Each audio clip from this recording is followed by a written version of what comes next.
Guys കതറിട്ട ഓന്തിനെ കണ്ടിട്ടുണ്ടോ? കണ്ടിട്ടില്ല?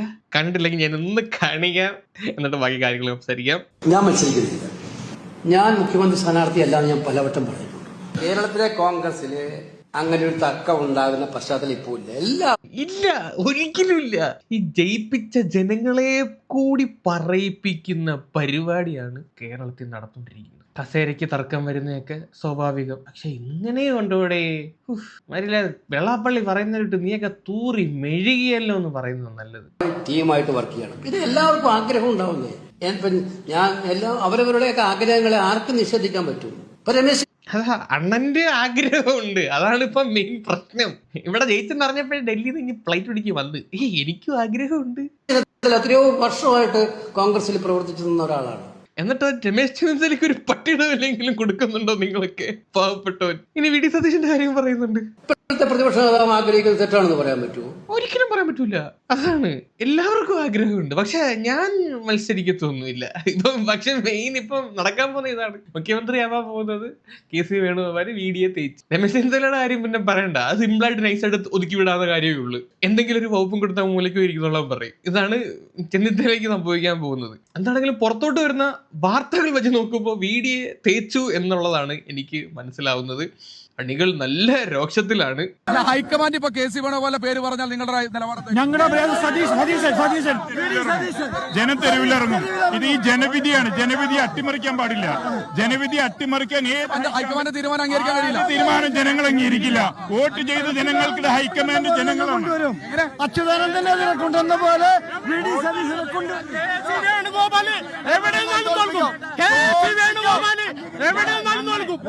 ഇതിപ്പോ നടക്കാൻ പോകുന്നതാ. മിക്കവാറും KC മുഖ്യമന്ത്രിയാവും. എന്നിട്ട് പോയി നിൽക്കുമല്ലോ ഇലക്ഷൻ. അവിടെ 8 നില മിക്കവാറും പൊട്ടും. മാക്സിമം 6 മാസം 8 നില പൊട്ടും ഉറപ്പാണ്. ഈ ഒരു രീതിയിലാണ് പോകുന്നതെങ്കിൽ.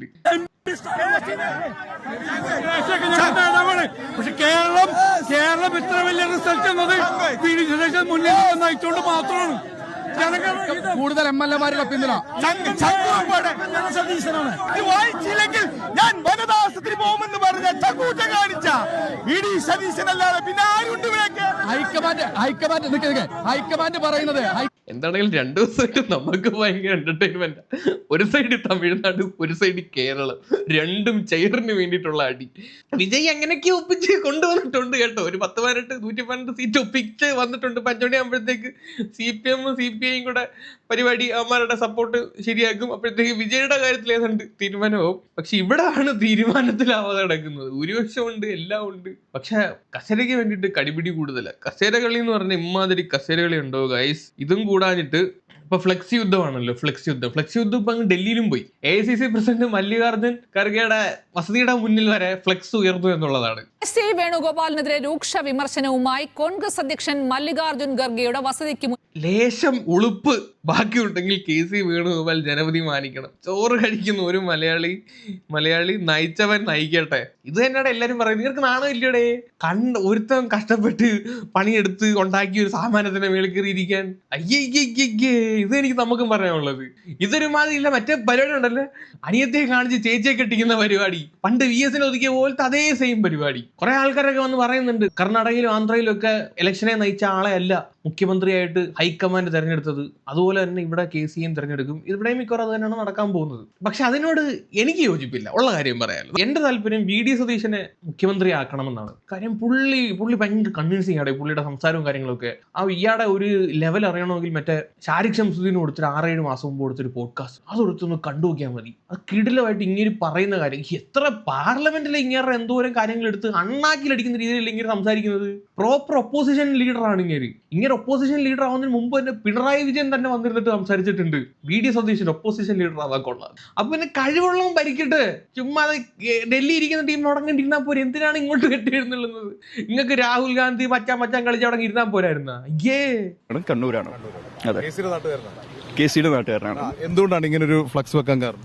ഫ്ലെക്സ് വെക്കാനുള്ള ഒരു കാരണം എന്ന് പറയുന്നത് ജനത്തിന്റെ വികാരമാണ്. ഇപ്പോൾ നമുക്ക് എല്ലാവർക്കും അറിയാം, നമ്മളെല്ലാവരും കോൺഗ്രസിന് വേണ്ടി വോട്ട് ചെയ്തിട്ടുള്ളത് ഈ ഒരു വർഷം KC മുഖ്യമന്ത്രിയെ കാണാൻ വേണ്ടിയിട്ടല്ല, VD സതീശൻ മുഖ്യമന്ത്രിയെ കാണാൻ വേണ്ടിയിട്ട് തന്നെയാണ് എല്ലാവരും കോൺഗ്രസിന് വേണ്ടി പോയിട്ടുള്ളത്. അപ്പോൾ ഇപ്പം നടക്കുന്ന ചർച്ചകൾ പ്രകാരം ഒരുപക്ഷെ KC ആയിരിക്കും മുഖ്യമന്ത്രിയാവാൻ പോകുന്നത്. പക്ഷെ അതൊരിക്കലും ഒരു ജനത്തിന്റെ മാൻഡേറ്റ് അല്ല. ജനങ്ങൾക്ക് ആവശ്യം VD സതീശൻ മുഖ്യമന്ത്രിയാവാൻ വേണ്ടിയിട്ടാണ്. ഇത് നടക്കാൻ പോകുന്നത് KC തന്നെ മുഖ്യമന്ത്രി ആവൂടെ. കാര്യം എന്ന് പറഞ്ഞാൽ കഴിഞ്ഞ ദിവസം മറ്റേ AICCയുടെ നിരീക്ഷകനായിട്ടുള്ള മുകുൾ വാസ്നിക്കിന്റെ കയ്യിൽ നിന്ന് ഒരു ഡോക്യുമെന്റ് ഒന്ന് ലീക്കായി പോയായിരുന്നു. പുള്ളി ഇങ്ങനെ ഡോക്യുമെന്റ് പിടിച്ചു വെച്ചോണ്ട് ഇങ്ങനെ പോവുകയാണ്, ഇങ്ങനെ പിടിച്ചു വെച്ചോണ്ട് പോവുകയാണ്. ഇവറ്റകൾ ഇപ്പൊ കാട്ടിക്കൂട്ടിക്കൊണ്ടിരിക്കുന്ന എല്ലാ മണ്ടത്തരങ്ങളാണ്. ഇത് വളരെ കോൺഫിഡൻഷ്യൽ ആയിട്ട് വെക്കേണ്ട ഓരോരുത്തരുടെ അഭിപ്രായം രേഖപ്പെടുത്തിയ ഡോക്യുമെന്റ് ആണ്. ഇത് ഇങ്ങനെ തുറന്നു പിടിച്ചു വെച്ചോണ്ടാണ് പോകുന്നത്. ഇത് മറ്റേ ന്യൂ ഇന്ത്യ എക്സ്പ്രസിന്റെ ഫോട്ടോഗ്രാഫർ ഫോട്ടോ എടുത്ത് നൈസായിട്ട് അങ്ങ് പുറത്ത് വിട്ട് MLA-മാരുടെ നമ്പർ അടക്കം ആരെയൊക്കെയാണ് അനുകൂലിക്കുന്നത് എന്ന അടക്കം പുറത്തു വന്നിട്ടുണ്ട്. ഇതെടുത്ത് നോക്കുവാണെങ്കിൽ K നീലകണ്ഠൻ പ്രിഫറൻസ് പറയുന്നില്ല, Sandeep Warrier KC, advocate Sajeev Joseph KC,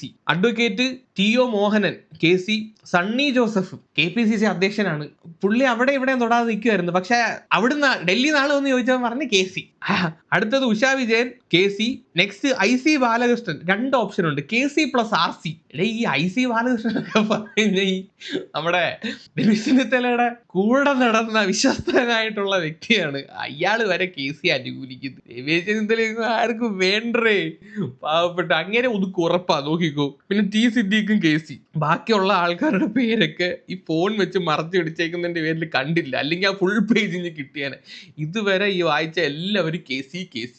അതിന്റെ ന്യൂസ് ആണെന്ന് വെക്കാം. ഇന്നലെ ഉച്ചകഴിഞ്ഞ് 2 മണിയോടെയാണ് മാധ്യമങ്ങളുടെ ചോദ്യങ്ങൾക്ക് പ്രതികരണം നൽകുന്നതിനായി ഹൈക്കമാൻഡ് പ്രതിനിധിയായി KPCC ആസ്ഥാനത്തെത്തിയ മുകുൾ വാസ്നിക്കും അജയ് മക്കനും പുറത്തേക്കെത്തിയത്. അതിനിടെ ഹൈക്കമാൻഡ് പ്രതിനിധിയായ മുകുൾ വാസ്നിക്കിന്റെ കൈവശമുണ്ടായിരുന്ന ഒരു പേപ്പർ വലിയ തിക്കിനും തിരക്കിനുമിടയിൽ അതിൽ ദൃശ്യങ്ങൾ വ്യക്തമാകുന്ന തരത്തിൽ പുറത്തേക്ക് അത് പ്രതിഫലിക്കുന്ന തരത്തിലായിരുന്നു അദ്ദേഹത്തിന്റെ കൈവശം ആ പേപ്പർ ഇരുന്നത്. അതിൽ മൊബൈൽ ഫോൺ കൊണ്ട് മറച്ച ഒരു വശം ഒഴികെ ശേഷിക്കുന്ന വശങ്ങളിൽ ഏതൊക്കെ MLA-മാർ ആരെയൊക്കെ പിന്തുണയ്ക്കുന്നു എന്ന് വ്യക്തമാക്കുന്ന കൃത്യമായ പേന കൊണ്ട് അടയാളപ്പെടുത്തിയ ഭാഗമാണ് ഇപ്പോൾ പുറത്തായിരിക്കുന്നത്. അവിടെയാണ് KPCC അധ്യക്ഷൻ സണ്ണി ജോസഫ് തന്നെ KC വേണുഗോപാലിന്റെ പേര് പറഞ്ഞിരിക്കുന്നു, MP ആയ KC വേണുഗോപാലിന്റെ പേര് പറഞ്ഞിരിക്കുന്നു എന്നത് ഈ രാഷ്ട്രീയ നാടകത്തിന്റെ സസ്പെൻസ് വർദ്ധിപ്പിക്കുന്നത്. TO മോഹനും KC വേണുഗോപാലിന്റെ വിശ്വസ്തനായ സജീവ് ജോസഫ്, അതായത് KC വേണുഗോപാൽ കേരളത്തിലേക്ക് മത്സരിക്കാനെത്തിയാൽ മാറിക്കൊടുക്കുന്നത് അല്ലെങ്കിൽ നിയമസഭയിലേക്ക് ഉപതെരഞ്ഞെടുപ്പിൽ മത്സരിക്കുന്നത് പേരാവൂരിൽ നിന്നായിരിക്കും അല്ലെങ്കിൽ ഇരിക്കൂറിൽ നിന്നായിരിക്കും എന്ന വിവരങ്ങൾ നേരത്തെ മുതൽ അഭ്യൂഹങ്ങൾ കേസ്. അപ്പം പേരാവൂരുകാരും ഇരിക്കൂറുകാരും ഒന്ന് സൂക്ഷിച്ചോ, ഏതെങ്കിലും മത്സരിക്കാൻ വന്നു കഴിഞ്ഞാൽ ഒപ്പിച്ചങ്ങ് വിട്ടേര്, വേറെ കാര്യമൊന്നുമില്ല. ഇങ്ങനെ ഇപ്പൊ ഇറങ്ങിക്കഴിഞ്ഞു കഴിഞ്ഞാൽ MP സ്ഥാനത്തേക്ക് വേണ്ടിയിട്ട് എഗെയിൻ മത്സരിക്കണം. പിന്നെ ഓൾറെഡി ഉള്ള ഒരു MLA രാജിവെച്ച് പിന്നെ അവിടെ മത്സരം നടത്തണം. ഇതൊക്കെ ഇടങ്ങേറാ. അതിനേക്കാളും ഭേദം ഈ VD സതീശന് താല്പര്യം ഇല്ലെങ്കിൽ രമേശ് ചെന്നിത്തലയാക്ക്. എനിക്ക് തോന്നുന്നു അതാവുമ്പോൾ പിന്നെയും വലിയ ഇടങ്ങേറുണ്ടാവത്തില്ല. സീനിയോറിറ്റി കുറെ നാളായിട്ട് കിടക്കണം തുഴഞ്ഞുകൊണ്ടിരിക്കുന്നതാണ്. ആൾക്കാർക്ക് ഒരു കഷ്ടം തോന്നി ആ പോട്ട് പുല്ലെന്ന് പറഞ്ഞാൽ അങ്ങ് വിടും. പക്ഷെ KC ആയി കഴിഞ്ഞു കഴിഞ്ഞാൽ ഇടങ്ങേറ, മനസ്സിലായ? എന്താണെങ്കിലും മുകുൾ വാസ്നിക് ഈ പേപ്പർ ലീക്കായെ തുടർന്ന് പിന്നീട് ന്യൂസ് ചാനൽസിന്റെ മുമ്പിൽ ഒന്ന് സംസാരിച്ചത് that is not the actual paper എന്നാണ്. ആ പേപ്പർ അല്ലായിരുന്നു, അത് വേറെ ഏതോ പേപ്പർ എന്നുള്ള രീതിയിലാണ് അണ്ണൻ വന്ന് സംസാരിച്ചത്. അതോടെ വെക്കാം. I have already said I have seen that report. That is incorrect. It is not based on facts. I am stating this very clearly. That is not the actual paper? Yes, that is not the actual paper. Okay? പിന്നെ എന്തായിരുന്നു സുഡോക്ക കളിച്ച ഈ paper വല്ലതും ആയിരുന്നു? അത് actual paper അല്ലെങ്കിൽ ചുമ്മാ എഴുതി കളിച്ച് KC RC GC എഴുതി കളിച്ച് വെറുതെ എഴുതിയ പേപ്പറാണ്. അത് ആക്ച്വൽ പേപ്പർ അല്ല. കള്ളം പറയുമ്പോൾ ഇച്ചിരിയെങ്കിലും ഒരു ലോജിക്ക് വെച്ച് കള്ളം പറയണ്ട, ചുമ്മാ വന്നിരുന്നിട്ട് തള്ളാതെ. എന്താണെങ്കിലും നമ്മുടെ കേരളത്തിൽ വന്ന് മന്ത്രിമാരുടെ ഒപ്പീനിയൻ എടുക്കാൻ വന്ന Ajay Maken, Rajya Sabha MP and AICC treasurer, ഇങ്ങേരും അതുപോലെ തന്നെ ഇപ്പൊ സംസാരിച്ച മുകുൾ വാസ്നിക്, രണ്ടുപേരും AICC പ്രസിഡന്റ് മല്ലികാർജുന് റിപ്പോർട്ട് സമർപ്പിച്ചിട്ടുണ്ട്. ഓരോ MLA-മാരെടുത്തും വളരെ വിശദമായിട്ട് സംസാരിച്ച് അവരുടെ ഒപ്പീനിയൻ അവർ പറഞ്ഞതെല്ലാം നോട്ട് ചെയ്തിട്ടാണ് ഞങ്ങൾ കൊണ്ടുപോയി റിപ്പോർട്ട് സമർപ്പിച്ചതെന്നാണ് പറയുന്നത്. ഇത്രയും പെട്ടെന്ന് തന്നെ ഒരു തീരുമാനത്തിൽ എത്തുമെന്നും പറയുന്നുണ്ട്. ആൻഡ് ഇതുകൂടാതെ ഇപ്പൊ നിലവിൽ നടന്നുകൊണ്ടിരിക്കുന്ന കാര്യം RC ആൻഡ് VD, രമേശ് ചെന്നിത്തലയും VD സതീശനും കൂടെ ഡൽഹിയിലോട്ട് പോയിട്ടുണ്ട്. അവിടെ പോയിട്ട് ചർച്ച നടത്താൻ രണ്ടുപേർക്ക് ഏതെങ്കിലും ഒരു ഇനി ഒരു പരിപാടി അല്ല ആഭ്യന്തരമോ ഉപമുഖ്യമന്ത്രിയോ ഏതെങ്കിലും അടിച്ചേൽപ്പിച്ചിട്ട് മറ്റേ CM പദവി നമ്മുടെ KCക്ക് കൊടുക്കും. KCക്ക് ആഭ്യന്തരവും കൂടെ വേണമെന്നും പറഞ്ഞ് പിടിച്ച് നിൽക്കുകയാണെന്നാണ് വാർത്തകത്തൊക്കെ പറയുന്നത്. എന്നാണെങ്കിൽ ഇവരെല്ലാരെയും കൂടെ ഇപ്പം ഡൽഹിയിലോട്ട് വിളിപ്പിച്ചിട്ടുണ്ട്. തൊട്ട് തലോടി അനുനയിപ്പിച്ച് വിടാനുള്ള പരിപാടിയാണ്. അപ്പം ഹൈക്കമാൻഡിന്റെ തീരുമാനം അന്തിമം എന്നുള്ള രീതിയിലാണ് ഇപ്പോഴത്തെ കാര്യങ്ങളൊക്കെ പോകുന്നത്. എന്തിനാണ് എന്തോ വികാറും ഈ ഒരു പറഞ്ഞു കേൾക്കുന്ന വാർത്തകളൊക്കെ വെച്ചിട്ട് വീഡിയോ തേച്ച മട്ടാണ്. അനിയത്തിയെ കാണിച്ച് ചേച്ചിയെ കെട്ടിച്ച്. കൂടുതലൊന്നും പറയുന്നില്ല ഗൈസ്. വേറൊരു വീഡിയോ ആയിട്ട് വരാം. അപ്പൊ ശരി.